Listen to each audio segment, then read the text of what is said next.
ভাৰতীয় জনতা পাৰ্টি ৰাষ্ট্ৰীয় সাংগঠনিক সাধাৰণ সম্পাদক BL সন্তোষ ডাঙৰীয়া আমাৰ কাৰ্যালয়লৈ আহিছিলে। তেখেত বেসিক্যালি অৰুণাচল প্ৰদেশৰ সাংগঠনিক কাৰ্যসূচীত যোগদান কৰিবলৈ আহিছিলে আৰু যেহেতু আমাৰ কাৰ্যালয়লৈ তেখেতে আহিছিলে স্বাভাৱিকভাৱে তেখেতে এখন বৈঠকতো অংশগ্ৰহণ কৰিলে। ৰাজ্যিক সভাপতি আৰু মই অসমৰ পঞ্চায়ত নিৰ্বাচনৰ ফলাফল সম্পৰ্কে তেখেতক অৱগত কৰিলোঁ আৰু আগন্তুক দিনত বিশেষকৈ অহা 25 তাৰিখে আমি সমগ্ৰ অসমৰ প্ৰতিটো বুথতে তিৰংগা যাত্ৰা ওলোৱাৰ এটা বিৰাট ডাঙৰ কাৰ্যসূচী হাতত লৈছোঁ। সেই কাৰ্যসূচীৰ বিষয়েও আমি তেখেতক অৱগত কৰোঁ আৰু তেখেতেও আমাৰ পঞ্চায়ত নিৰ্বাচনৰ বিজয়ৰ বাবে কাৰ্যকৰ্তাসকলক অভিনন্দন জনাইছে, অসমবাসী ৰাইজক কৃতজ্ঞতা জনাইছে। BTR নিৰ্বাচনৰ বিষয়েও আমি আলোচনা কৰোঁ আৰু BTRত ইতিমধ্যে আমি আপোনালোকক জনাইছোঁৱেই ভাৰতীয় জনতা পাৰ্টিয়ে প্ৰতিদ্বন্দ্বিতা কৰিব, কিন্তু যিমান সিটত আমাৰ শক্তি আছে সিমান সিটতহে আমি ইলেকশ্যন খেলিম। ৰাজ্যিক সভাপতিয়ে ইতিমধ্যে BTR নিৰ্বাচন পৰিচালনাৰ কাৰণে এখন কমিটি বনাই দিছে। অহা এসপ্তাহত এজন মন্ত্ৰী আৰু এজন পাৰ্টিৰ বিশিষ্ট পদাধিকাৰী দুইজনৰ এটা ভ্ৰমণ আছে। কোনোবা কোকৰাঝাৰত যাব, কোনোবা চিৰাঙত যাব, কোনোবা তামোলপুৰ, কোনোবা বাক্সা, কোনোবা ওদালগুৰি। তেওঁলোকে ঘূৰি আহি আমাক প্ৰতিবেদন দিব। 7 দিন তেওঁলোকে কাম কৰিব। 7 দিন ঘূৰি আহি আমাক এটা প্ৰতিবেদন দিব যে আচলতে আমি কিমান সিটত কণ্টেষ্ট কৰিব পৰা আমাৰ শক্তি আছে। যোৱাবাৰ আমি 25টা সিটত খেলিছিলোঁ, এইবাৰো আমি আশে পাশে সিটতে আমি প্ৰতিদ্বন্দ্বিতা কৰিম। আটাইবোৰ সিটতে আমি প্ৰতিদ্বন্দ্বিতা নকৰোঁ। UPPLৰ লগত আমাৰ এলায়েন্স নাথাকে, কাৰণ তেখেতসকলেও অকলেই খেলিব, কিন্তু UPPLৰ বিধায়ক আমাৰ মন্ত্ৰীসভাত আছে।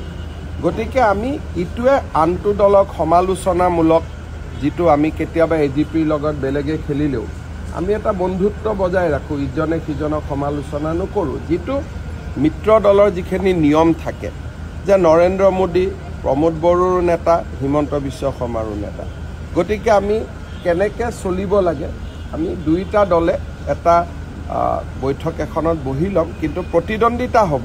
AGPৰ লগতো আমি প্ৰতিদ্বন্দ্বিতা কৰোঁ, ৰাভা আচঙতো প্ৰতিদ্বন্দ্বিতা হৈছিলে, কিন্তু প্ৰতিদ্বন্দ্বিতাটো এটা বাক বিতণ্ডালৈকে নগৈ প্ৰতিদ্বন্দ্বিতাৰ ভিতৰত আমি তাক ৰাখিম।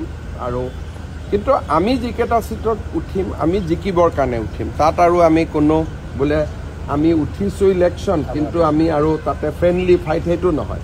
ইলেকশ্যন প্ৰতিযোগিতাৰ মাধ্যমেৰে হ'ব, কিন্তু শালীনতা, বক্তব্য, গাম্ভীৰ্য এইখিনি বন্ধুত্বৰ ভাৱেৰে হ'ব। আমি অকলে চৰকাৰ গঠন কৰাৰ কথাটো এইকাৰণেই নাভাবোঁ, কাৰণ আমি ভাবোঁ যে বড়োলেণ্ডৰ এটা বিশেষ বাস্তৱিকতা আছে আৰু আমি 25টা সিটত উঠি 20টা সিট জিকিব নোৱাৰোঁ। আমি খেলিমেই 25টা, 20টাটো আমি জিকিব নোৱাৰোঁ। সেইকাৰণে নিৰ্বাচনৰ ফলাফলৰ ওপৰতে চৰকাৰ গঠনৰ কথা আহে। যিহেতু ফলাফল ঘোষণা অক্টোবৰলৈকে বাকী আছে, এতিয়া আমি ইমান চিন্তা কৰা নাই। আৰু কিয় সুধি আছে আৰে তেখেতক চাওক, ইয়াতে এটাই কথা ক'লোঁ যে যোৱাকালি মই কৈছোঁ 5টা কথা যে তেখেত পাকিস্তানত গৈছিল নে নাই। এইটো SITক কিয় ক'ব লাগে? সাংবাদিককতো কৈ দিলেই হ'ল। তেওঁ ল'ৰা ছোৱালী নাগৰিকত্ব দি SITলৈকে কিয় ৰখিব লাগে? আপোনালোকক কৈ দিলেই হ'ল। আপোনালোকৰ লগত তেওঁৰ ইমান ভাল, তেওঁ আপোনালোককে উত্তৰটো দিলেই হ'ল নহয়। SITলৈকে কিয় ৰখিব লাগে? তেওঁৰ পৰিবাৰে পাকিস্তানৰ দৰমহা লৈছিল নে নাই? আপোনালোকৰ দুই এজনে সুধি ল'ব না। আপোনালোকৰ মাজত তেওঁৰ ইমান শুভাকাংক্ষী আছে, আপোনালোকক আজিলৈকে কোৱা নাই নেকি? মই এতিয়া আপোনালোককহে সুধিম যে আপোনালোকে ইমান সোধা পোছা কৰি থাকে, সঁচা কথাটোতো কমচে কম আপোনালোকক ক'ব লাগে, লাগেনে নাই? CMA 99% মিছা কথা কয় বুলি কৈছিলে। লগতে মুখ্যমন্ত্ৰী এজনে ইমান মিছা কথা ক'ব হিমন্ত বিশ্ব শৰ্মাই পাৰে, কিন্তু অসমৰ মুখ্যমন্ত্ৰীয়ে নোৱাৰে। কাৰণ অসমৰ মুখ্যমন্ত্ৰীয়ে যদি মিছা কথা কয় বিধানসভাতো মোৰ ওপৰত প্ৰস্তাৱ হ'ব, কোৰ্টেও মোক চামন দিব পাৰিব। সেইকাৰণে মই মিছা কথা, হিমন্ত বিশ্ব শৰ্মাই হাজাৰটা মিছা কথা ক'ব পাৰে, কিন্তু অসমৰ মুখ্যমন্ত্ৰীয়ে মিছা কথা ক'ব নোৱাৰে। দি থাকিব, কিন্তু আচল কথাটো ক'লে নে নাই? তেতিয়াহ'লে আপোনালোকে মোক কিয় সুধি থাকে? আপোনালোকে তেওঁ সুধিব, বাবা আচল কথাটো কৈ দিয়া, জামেলাটো আমিও মাৰি দিওঁ। আচল কথাটোতো নকয়। বাংলাদেশৰ লগত কি আছে? বাংলাদেশততো আপোনালোকো গৈ আছিলে। কেইদিনমান আগতে মই দেখিছিলোঁ আমাৰ প্ৰতিদিনৰ মানুহো বাংলাদেশত গৈছিলে অসমীয়া গাঁও বিচাৰি। বাংলাদেশৰ লগততো আমাৰ যোৱা অহা আছিলেই। মহম্মদ ইউনুছ অহাৰ পিছতহে আমাৰ যোৱা অহা বন্ধ হ'ল। বাংলাদেশ ভাৰতৰ আটাইতকৈ বন্ধুত্বপূৰ্ণ দেশ আছিলে শ্বেখ হাছিনা থাকোঁতে, সেইটোতো সকলোৱে জানা। আৰু আমিতো তাতে আজিও ভাৰতৰ মানুহ আছে। এইটো তাতে বাংলাদেশ আৰু পাকিস্তান একেলগে কৰাৰ কথা নুঠে। এতিয়া বাংলাদেশত যোৱাটো অপৰাধ, যিহেতু তাত মহম্মদ ইউনুছ আহিলে তেওঁ ভাৰত বিৰোধী হ'ল। হ'ব, আৰু এইটো মই সুধিব হাক দিওঁ, আপোনালোকে তথাপিতো সুধি থাকে।